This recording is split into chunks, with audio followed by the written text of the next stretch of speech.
Breaking news! Naku po! Pangulong Ferdinand Marcos Jr. hindi na nakapagpigil pa. Binasag na ang katahimikan sa tumitinding sitwasyon ngayon sa West Philippine Sea. Bansang Amerika makikialam na din dito dahil mismo si US President Joe Biden may mabigat ding anunsyo. Grabe na talaga to. Gaano ba kalalim ang tensyon sa pagitan ng Pilipinas at China? Ano-ano kaya ang mabigat na anunsyo ng ating Pangulo hinggil sa issue na to? Kaya naman mga kabayan, huwag na natin itong patagalin pa. Samahan niyo ako at sabay-sabay nating alamin ang mga maiinit na balita sa araw na ito.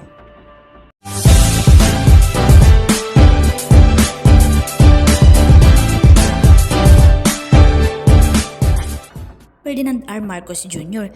trending matapos basagin ang katahimikan tungkol sa usaping West Philippine Sea. Sumalang sa one-on-one interview ng Bloomberg TV si Pbbm kung saan kinilala ng Pangulo ang kasalukuyang nararanasang tensyon ngayon ng Pilipinas laban sa China.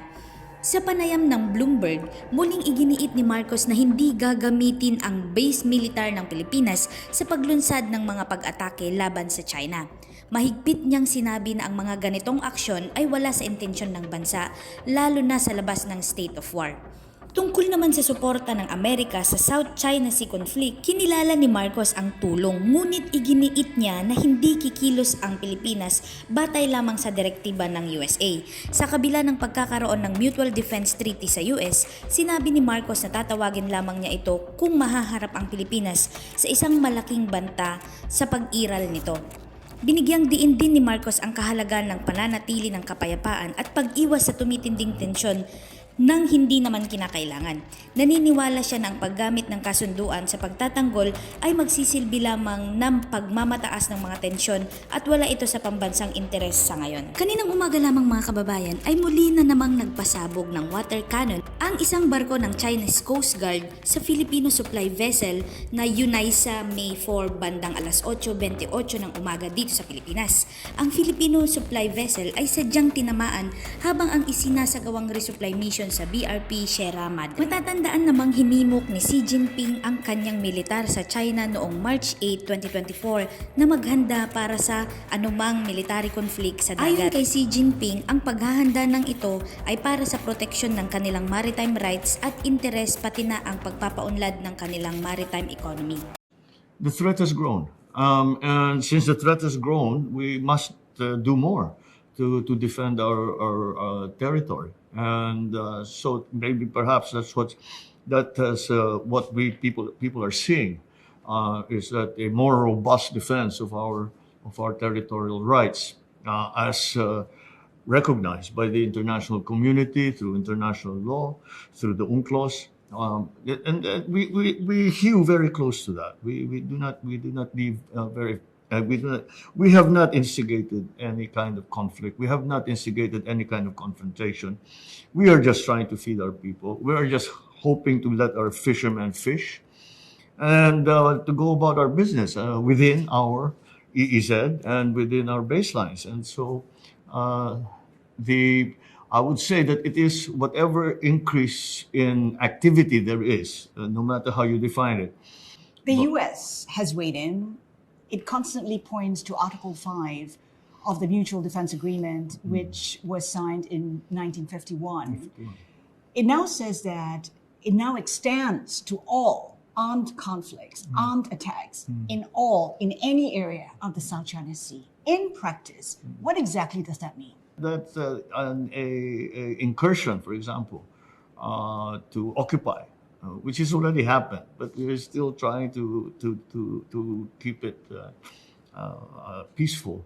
But you see, we are avoiding. As I said, we think about peace in the national interest. It does not serve any purpose to heighten tensions. To say, okay, I am invoking now the Mutual Defense Treaty, and that I don't think anyone wants that. Unless you've asked a very difficult question here. Unless the effects are such that it is a threat, it will become an existential threat to the country. Then I think it's very easy to say that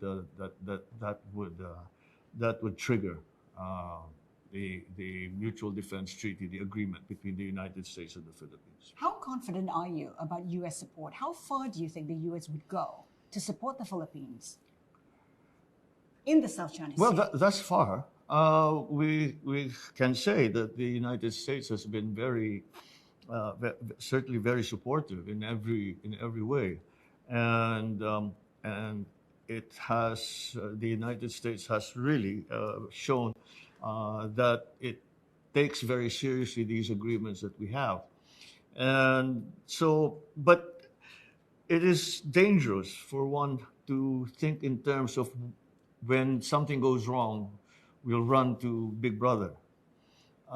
That's not the way we treat it at all. I say we do this for ourselves. We do this because we feel that we have to do it, and it's not at the behest of the United States. Just to follow up on that, how confident are you the U.S. is willing to go to war with China over a disputed reef in the South China Sea? Oh God. How far is U.S. prepared to go? What are your talks suggesting to you? Well, I really, we would to take that a step back from that question is that is precisely what we want to avoid. We want to do everything we possibly can, together with our partners and allies, to avoid that situation whatsoever. This is not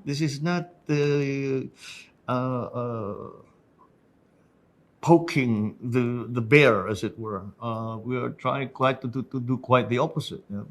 We're trying to keep things at the manageable level, to continue the dialogues, whatever they are, at every level. And we have initiated many of those dialogues we have dialogues at the sub-ministerial level, at the ministerial level, and at the executive level. And so I think that's what we have to continue, because it would there are many volatilities in the area, in the region. Back in May, you talked about how Philippine military bases will not be used for offensives No. against China. Do you still maintain that position? Yes, of course, of course. We have no interest in attacking anything or anyone. Not at all. That is the furthest thing from our mind. No, we would not allow that, unless we're at war, perhaps. But that's why we want to keep away from that situation as much as we can for and maintain that. Maybe you could describe it as an uneasy peace, but it's peace nonetheless. You're sitting on one of the fastest growing countries in Asia. Is that sustainable? Can you achieve 6.5% to 7.5% growth for the year, for instance? I think so. I think much of the policies that we've taken on are really to spur growth. That is part of that's the most important part, because it is only growth that will pull us out of the morass that was left after the pandemic. And even in terms of debt ratios, even in terms of unemployment, even in terms of inflation, it really is growth. That seems to be the key. Is it sustainable if we continue down this road? If we defend all of the things that we are doing, I believe it is. I believe it is. If we are also agile in terms of responding to the shocks that come up from the outside, to put it that way, shocks that we cannot control or can have very little influence over, if any. So that will be the key. It's a 6-year term. Do you think you can get to 8% within the 6 years that you're in office? Sure, why not? There's no. We always plan for the ideal. We don't plan for a mediocre result. We plan for a very good result. And as I said, we just have to adjust along the way continue to transform the economy. But yes, I think it is. I think it is doable. Several banks are currently in focus because of interest rates. In the Philippines, rates are at, I think, 17-year highs. How much room is there for you to cut rates? Or rather, the BSP to cut rates? We're still battling inflation. Inflation is still our biggest problem and when you separate core inflation to inflation that involves agri-products, for example, you can see that the core inflation, we're doing rather well in terms of controlling it. But again, these shocks that keep coming in. But still, not quite the time to cut rates because inflation is still sticky. Perhaps we look at it almost every week to see if it's time to bring down the rates. We are not yet there. And the peso at a 3-month high, are you comfortable with I'm where so, the peso, the peso? Philippine peso at a 3-month high? Yes, because it's an comfortable? indication of the strength of the economy. There is a downside to it for the Philippines because of our overseas workers, where the dollar is worth a little less than it normally would be. But I see it as an affirmation that the economy has grown stronger, and that's one of those obvious tests. And the dollar, I mean, of course, because it's a relative measure. The dollar has not depreciated. So if the value of the peso is increasing, then that is a good indication that again the economy has gained strength.